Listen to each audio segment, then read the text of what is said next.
청국장찌개 재료부터 살펴보겠습니다. 청국장찌개에 들어가는 재료 중에서요, 우리 이제 무를 좀 준비를 했는데 이 무는 좀 나박나박 좀 썰어서 준비를 좀 해보도록 하겠습니다. 청국장찌개 무 너무 맛있어요. 근데 무를 넣는 이유를 모르시죠? 예. 청국장찌개는 필히 꼭 시청자분들 무를 꼭 넣어주세요. 어떤 이유가 있군요. 네, 그렇습니다. 청국장찌개에 무를 넣는 이유는요, 우리가 청국장을 발효시킬 때에 지피라든지 이런 데 올려서 시키는데 굉장히 유익균도 많지만 그게 여러 가지 조금 잡균들이 이렇게 이입될 수가 있거든요. 조금이라도 있을 그 잡균들을 이 무가 살균을 한다고 그래요. 소독을 했는 어떤 그런 의미로 아주 무가 아주 청국장하고는 궁합이 잘 맞습니다. 그래서 청국장찌개를 끓일 때는 꼭 무를 넣어주시는 거를 잊지 마시고 무 꼭 넣어주세요. 다 이유가 있었구나. 네, 100g 정도면 한 토막 정도니까요. 예, 이렇게 해서 무를 나박나박하게 이제 썰어서 준비를 해주시고요. 그 다음에 표고버섯 이렇게 준비를 했는데요. 표고는 크면은 반 정도를 잘라서. 표고 젖어 있네요. 이 표고버섯은요, 마른 표고를 불린 거예요. 예. 생표고가 아니라 마른 표고를 향이 좀 좋으라고요. 청국장찌개에 들어가거나 된장찌개에 들어가는 표고버섯은 이렇게 좀 마른 표고를 불려서 사용하시는 게 훨씬 더 좋으세요. 이렇게 해서 썰어서 준비를 해주시고요. 요거는 청양고추로서요, 이렇게 송송송 썰어서 준비를 좀 해보도록 하겠습니다. 이 매운맛은 정말 스트레스 받을 때. 좋아요? 스트레스에서 최고죠. 그런가요? 자, 이렇게 해서 송송송 그냥 썰어가지고 시톨톨 털어내고 함께 좀 넣어보도록 하겠습니다. 저희 이제 이렇게 김치 좀 준비를 했는데요. 김치는 좀 송송 썰어서 준비를 해보도록 하겠습니다. 만약에 김치가 옆에 굉장히 크면은 중간에 이렇게 칼집을 한번 넣어주고요. 익은 김치가 좋아요. 생김치보다는 약간 익은 김치가 좋고요. 이것은 송송송 썰어서. 근데 묵은지는 안 되더라고요. 묵은지 넣으면 좀 쉰맛이 너무 나서. 묵은지는 좀 그렇죠. 그냥 넣는 것보다는 묵은지를 물에다가 좀 담가서 우리 왜 빤다 그러잖아요. 묵은지를 좀 깨끗하게 씻어내고 그 다음에 하시는 게 좋으세요. 설탕 조금 한 꼬집, 두 꼬집 정도 넣어주시고요. 여기다가 고춧가루 들어가는구나. 고춧가루를 좀 넣어주세요. 그래서 먼저 이것을 살짝 이렇게 버무려 주세요. 자, 익은 김치에다가 설탕을 넣는 이유는요. 그러니까 물론 묵은지도 마찬가지지만 여러 가지 잡내도 없어지지만 맛이 아주 평화로워져요. 네, 그런 밸런스, 맛의 밸런스.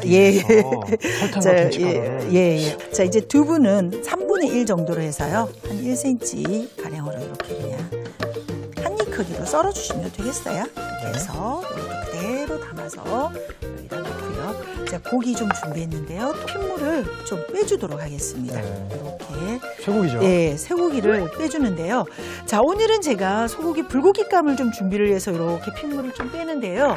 가정에서 먹다 남은 여러 가지 고기들이 전날 저녁에 해먹다가 남은 게 뭐가 좀 있다 이러면은 사용을 하셔도 괜찮아요.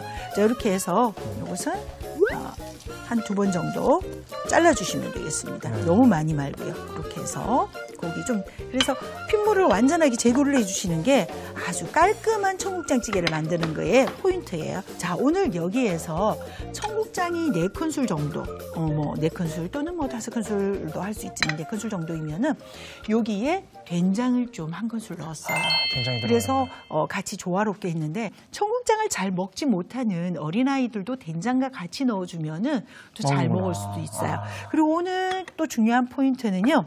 이 청국장을 처음부터 넣어서 끓일 게 아니에요. 다 끓여지고 나서 거의 마지막 부분에 넣을 거예요. 그래서 항상 좋은 균을 좀 살려서 먹을 수 있는 게 오늘은 포인트예요. 그래서 냄비로 가져가서요.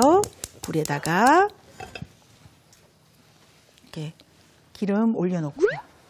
기름 올려놓고 바로 고기 볶아주도록 하겠습니다. 오늘은 여러 가지 물을 사용을 하는 것을 혹시 귀찮아할까봐 제가 다시물 볶고 이런 거 안 하는데요. 청국장찌개에 가장 잘 어울리는 물은요, 쌀뜨물이에요. 쌀뜨물을 보통 이제 쌀 씻을 때 3번째 물 정도를 이용을 하시면 좋은데요. 요즘에 밥도 안 해 먹는데 쌀뜨물이 어딨어? 이러면은 그냥 오늘처럼 찬물, 맹물로. 예, 이용해 주시면 되는데요. 이렇게 구운 색깔이 나잖아요. 고기에서 구운 색깔이 나면 김치 약간 붉은기가 있는데. 예. 이렇게 해서 구운 색깔이 어떤 구운 색깔이 나느냐면은요. 우리 고기 익었을 때의 구운 색깔 있죠? 네. 예, 그게 다 나면은 여기에다가 다시 우리 아까 김치 넣어서 같이 양념한 김치. 예, 볶아주면서요. 저희 옛날에 요리할 때 할머니나 어머니들이 보면은 양념 이렇게 그릇에 다 헹궈가지고 넣는 거 있었잖아요. 그렇죠? 예. 그렇죠. 그래서 물 다 이렇게 넣고요. 나머지 물 넣어주도록 하겠습니다. 그래서 2컵의 물을 넣어가지고요. 이렇게 잘 저어주도록 하겠습니다. 자, 이때에 이제 무 넣어주시고요. 예. 야, 지금까지 봐서는 무슨 국인지 감이 안 오네요. 아, 그런가요?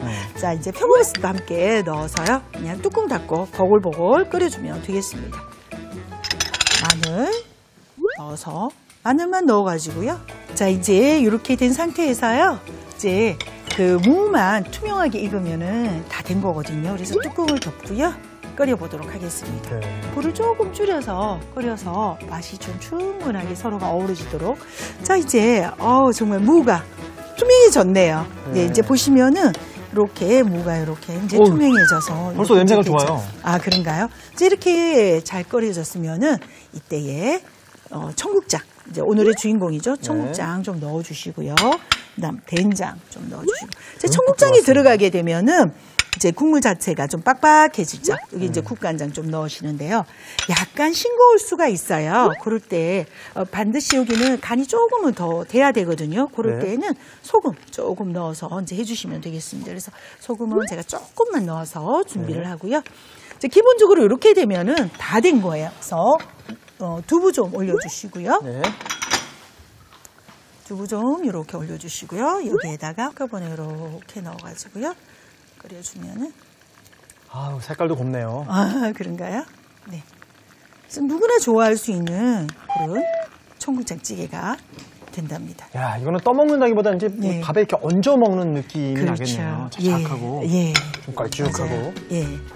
그래서 국물이 뭐 훌훌 있는 것보다는 청국장찌개는 거의 청국장으로 그 왜 청국장에 고기인지 콩인지 모를 정도로 우리 어릴 때 고기인 줄 알고 막 건져 먹었는데 그 청국장 콩이고. 이렇게 네. 뭉치가 있고 막 그래서 속한 그런 느낌이 어릴 때 다 누구나가 기억이 있거든요. 예. 저는 귀신같이 고기만 골라 먹었습니다. 아, 그런가요? 네. 매 눈으로. 네. 그러셨군요. 그러실 것 같았어요. 이 상태로 얼마나 더 끓여줘야 하나요? 이제 이 상태에서는요, 바로 올리고 불 끄면은 돼요. 사실은 많이 끓여줄 필요가 없어요. 어떤 때는 거의 다 끓여놓고 두부도 넣고 다 끓여놓고요, 청국장 위에 올리고 불 딱 꺼주는 그런 형태도 이루어질 수도 있거든요. 그래서 균을 충분하게 살려서 먹는 그런 좋은 조리법이네요. 방법도 있습니다. 예. 자, 이렇게 청국장찌개가 완성되었습니다. 청국장찌개를 정리해 보겠습니다. 먼저 무는 나박 썰고 불린 표고버섯은 2등분해 썰어줍니다. 청양고추, 홍고추도 송송 썰어줍니다. 배추김치에 칼집을 넣어 썰고 설탕, 고춧가루를 넣어 버무려 주세요. 두부도 먹기 좋게 썰어줍니다. 키친타올로 소고기 핏물을 뺀 뒤 먹기 좋게 썰어주세요. 냄비에 포도씨유를 두르고 소고기를 볶다가 배추김치를 넣어 볶아줍니다. 물, 무, 불린 표고버섯, 다진 마늘을 넣고 뚜껑을 덮어 중불에 끓여주세요. 마지막으로 청국장, 된장, 국간장, 후춧가루, 소금, 두부, 홍고추, 청양고추, 대파를 넣어 끓여주면 청국장찌개가 완성됩니다.